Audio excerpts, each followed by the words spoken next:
कि अगर आप बुर्का पहनते हैं तो क्या बुर्का पहन के आप मार्केट में लड़कियां घूम सकती हैं कि नहीं। आप टीका लगाते हैं, ऐसे कुछ प्रैक्टिस है और आप उस चीज़ को कर रहे हैं, उस कंट्री में अगर ये बैन है तो परेशानी हो सकती है, तो इसको भी चेक करना ज़रूरी है।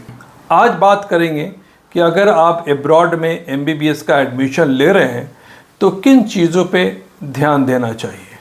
तो पहली बात ये करता हूँ कि यूनिवर्सिटी के बारे में जान लें कि ये जो यूनिवर्सिटी है ये रिकॉग्नाइज है कि नहीं है, MNC से रिकॉग्नाइज है, WHO से रिकॉग्नाइज है कि नहीं है, ये जानना बहुत ज़रूरी है।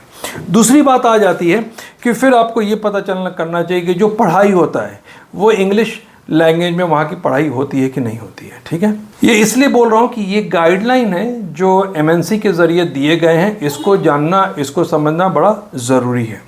उसके बाद एक और बहुत इम्पॉर्टेंट बात ये है कि ये जानना ज़रूरी है कि यूनिवर्सिटी कितना पुराना है, ये चेक कर लें, क्योंकि अगर जितना पुराना यूनिवर्सिटी होता है उतना इस्टेब्लिश होता है। और तीसरी बात ये इसमें देखने की ज़रूरत है कि ये यूनिवर्सिटी पुराना होने के बावजूद इंडियन स्टूडेंट को कब से ले रहे हैं, क्या पिछले 1 साल से 2 साल से शुरू किया या 5-6 साल से ये ले रहे हैं। इससे पता चल जाता है कि हाँ, यहाँ इंडियन बच्चे ज़्यादा अच्छे से पढ़ाई कर रहे हैं और कोई प्रॉब्लम नहीं है। इसका आउटपुट बड़ा क्लियर सामने नज़र आता है। अगर बहुत इमीडिएटली स्टार्ट किया हुआ यूनिवर्सिटी है तो ये जज करना बड़ा मुश्किल है कि इसका आने वाला रिज़ल्ट 6 साल में क्या होगा।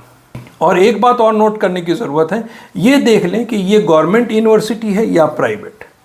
गवर्नमेंट यूनिवर्सिटी और प्राइवेट में क्या फ़र्क क्या होता है, छोटा छोटा बात बता देता हूँ कि देखिए, गवर्नमेंट का जो रूल है बेसिकली इन सेंट्रल एशिया में, ये ज़्यादातर वहाँ के लोगों का इलाज हॉस्पिटल में फ्री में होता है। तो जो फुटफॉल है, ज़्यादा पेशेंट जो हैं वो ज़्यादातर गवर्नमेंट हॉस्पिटल में जाते हैं। तो अगर गवर्नमेंट का कॉलेज है और गवर्नमेंट की हॉस्पिटल है तो क्लिनिकल जो एक्सपोजर है वो ज़्यादा मिलता है। और ये भी देखना ज़रूरी है कि ये सारी चीज़ इन्फॉर्मेशन आपको गूगल से मिल जाते हैं कि उस कंट्री का क्राइम रेट कितना है, एजुकेशन का ड्यूरेशन कितना है, 5+1 है कि नहीं, मतलब 54 मंथ का थ्योरी होना चाहिए और 12 मंथ का इंटर्नशिप होना चाहिए। ये भी आपको चेक करना बहुत ज़रूरी है। एक और अहम चीज़ कि वहाँ का टेम्परेचर पैटर्न देख ले, क्योंकि बहुत सारे कंट्री ऐसा है कि जहाँ पे टेम्परेचर -15, -25 डिग्री, और ये 1-2 दिन की बात नहीं है। कहीं कहीं ऐसा भी होता है कि 1-2 दिन के लिए टेम्परेचर नीचे आया और फिर ऊपर हो जाता है, वो तो चलता है। किसी किसी जगह पे ऐसा है कि -15, -25 डिग्री जो है ये 2 महीने तक रहता है।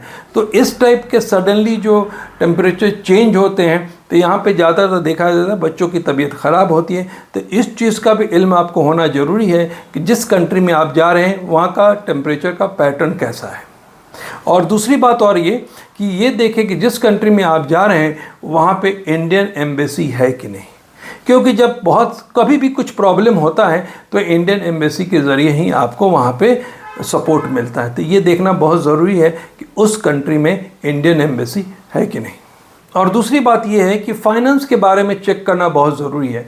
जनरली आम तौर पर देखा गया है कि लोगों को जो बताया जाता है उससे कहीं ज़्यादा पैसा लग जाए। तो ये बहुत क्लियर कट आप देख लें, जिससे भी बात करते हैं कि क्या पैसा लगेगा, कोई हिडन चार्ज है कि नहीं, इसका बहुत क्लियर इन्फॉर्मेशन होना चाहिए। एक चीज़ और चेक कर सकते हैं आप कि आप अपने रिलीजन के तौर तरीके से वहाँ रह सकते हैं कि नहीं। इसका मतलब ये है, एग्जाम्पल दे रहा हूँ कि अगर आप बुर्का पहनते हैं तो क्या बुर्का पहन के आप मार्केट में लड़कियां घूम सकती हैं कि नहीं। दूसरी बात, अगर किसी की दाढ़ी और टोपी है तो क्या दाढ़ी और टोपी में कहीं उस कंट्री में अगर घूम रहे हैं तो कोई ऑब्जेक्शन तो नहीं है, कहीं ऐसा तो नहीं है ऐसी चीज़ें बैन है।